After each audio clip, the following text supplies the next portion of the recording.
time for real talk.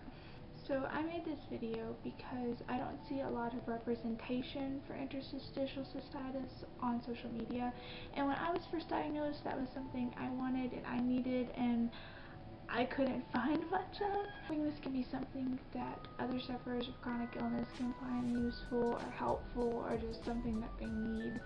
I'm hoping it can be something positive, even if we talk about negative things, because chronic illness is painful and it is hard to deal with, and we need to be honest. Interstitial cystitis isn't my only diagnosis, but it's what I really want to focus on, just because of the lack of representation. So everyone's symptoms can be different. I'm not saying that this is the guideline for what interstitial cystitis is. I do want to go into detail about what living with it is like, because pretty much every article or video or photo I see says it's like a UTI, but it's not a UTI. Okay, true, it's not an infection, but there's just more pieces to the puzzle than that. Maybe it's just because that's the closest thing an able-bodied person compared to the symptoms that I see. I don't know. Another reason I wanted to talk about it is because of the embarrassment. Maybe that's why our community doesn't bring it up that much. Hello, we're suffering here, but we're embarrassed because it has to do with our taboo body parts. Not all just accept the fragility of the human body and understand that we shouldn't silence ourselves. That makes people feel awkward. In college, what happened was the building we were in, the bathrooms were broken, and I asked the teacher if I could go next door to use the bathroom, and she told me no.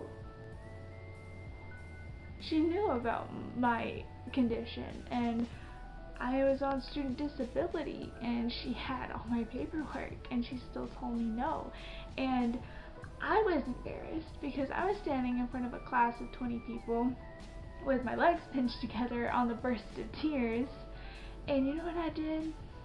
I sat down and I just waited in pain, and then I left at some point in the class without saying anything. No, young bee, no more.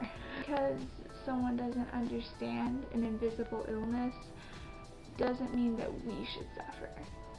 But that's a rant for another day. Time to get into the symptoms.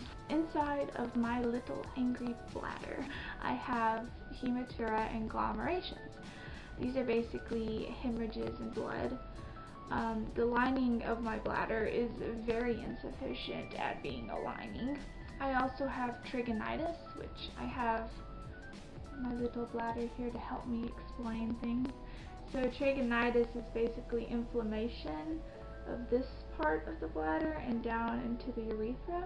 According to my avoiding journals I keep, I go to the bathroom an average of 62 times a day. A healthy person goes to the bathroom less than 8 times a day. 62! Some people go more than that. On a good day I go about 40. 40! The pain to me is not like a UTI. Like, okay, I mean maybe it is when I'm actually doing the peeing part. It's just the burning that's similar. The phrase just bugs me because there's just so much more to IC than an overactive bladder. But I think the worst feeling is the pressure. It's so much pressure on your pelvic floor. It almost feels like someone's standing on you all the time. And I hear it all the time. What do you mean you have to go to the bathroom? I went like 5 minutes ago. Okay, Karen, we can't all have normal functioning bladders.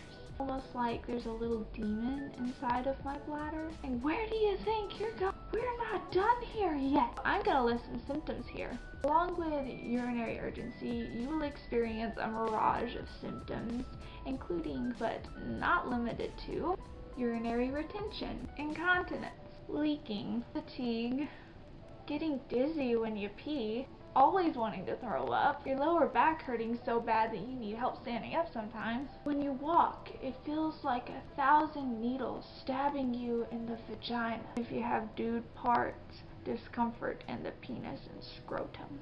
Some people get a thing called hunter's ulcers. Severe pelvis pain, no relief after going to the bathroom, pain during and after sexual intercourse, kidney pain, dehydration, bladder scarring, bladder spasm, those hurt, a lowered immune system, and more. If you have symptoms that I haven't listed, or you want to add, or you don't experience, let us know in the comments below. I think the worst thing about having a bladder disability is the diminishing of the quality of your life. I was an active gal, liked to travel, go on road trips, hike, camp, etc. After IC came along, everything came to an abrupt halt. I used to run an animal sanctuary, and I can't anymore because every minute I spent taking care of them, suddenly I was spending on the toilet. Don't worry guys, I just stopped taking them in. I would never give away my family. House got dirty. I lost my job. I lost my friends. I couldn't get a new job. I started failing class. My whole family was telling me to drink cranberry juice. I have learned some managing skills though, and in a month I'm going on my first out-of-state road trip / camping trip since my diagnosis. Well, I have gone camping since my diagnosis, but this is my first out-of-state camping trip since then.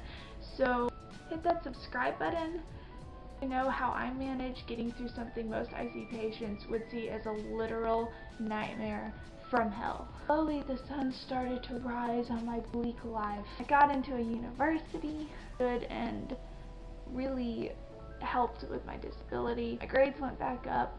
Thanks to my kick-ass urologist stretching my bladder out surgically every 6 months, I was able to function a little better. My fiance moved in and started helping me around the house, which has been an absolute game changer for me.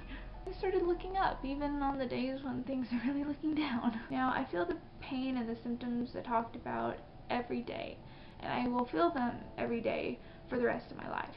And that's something that's really hard for most people to accept, and they don't understand why you don't want to go out with them at night, because, like, I can't. Even, I live pretty far away from most cities. The closest one is an hour from me, and the road trip, I can't even sit in a car that long. Most IC patients know that cars are a big trigger for urinary frequency. But yeah, the symptoms is hard for people to understand that this is something we have to live with every day. Look guys, I'm on the diet. I'm on CBD. I'm on medication. I do yoga. I exercise. I get out. I meditate. I'm doing my best here to fit into your able-bodied minds of not being on the toilet every 15 minutes. But it's just not happening, okay? But anyway, I wanted this to be an introductory video for my channel. Kind of a wolf howl to my fellow spoonies out there. Keep up with me and how I get by, and maybe we can help each other learn how to get by too. Hit that subscribe button, and I'll see you guys soon.